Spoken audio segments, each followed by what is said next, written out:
لو هدفك مش بس تدرب ولكن تسيب بصمة وتكون ترينر عالمي، يبقى لازم تشتغل على الفاونديشن بتاعك كمدرب من أول يوم. في الخطوة الثانية في التي بي تي دبلومة بنبني مع بعض الكور ايدنتيتي لأي مدرب مؤثر. هنكتشف ايه هو الورلد كلاس ترينر وازاي نوصل للكيس اي knowledge skills and attitude، وده اللي بيميز اي مدرب محترف بجد.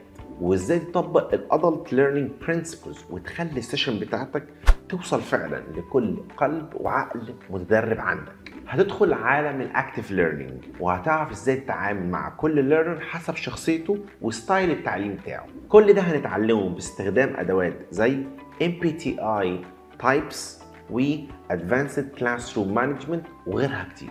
عايزك تعرف ان التدريب مش مجرد ديليفري، التدريب بيساوي تصميم وتأثير.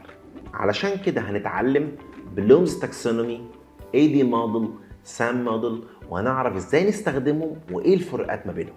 وطبعا لما تدرب لازم تقيم صح، وعلشان التقييم مهم هنعرف ازاي نستخدم كيركباتريك ايفالويشن موديل، وكمان ازاي نحط learning pointing system، وده كله عشان تعرف تقيس الأثر الحقيقي للمتعلم. ده كله مش مجرد محتوى، دي أدوات وتجارب جمعناها خلال 13 سنة خبرة. لو نفسك تتحول من مدرس لمدرب عالمي لصاحب أكاديمية، اكتب في الكومنت حابب أكون ترينر عالمي، واستناني في النكست ستيب علشان هنبدأ نبني السيستم اللي هيشيل الكيان التدريبي بتاعك.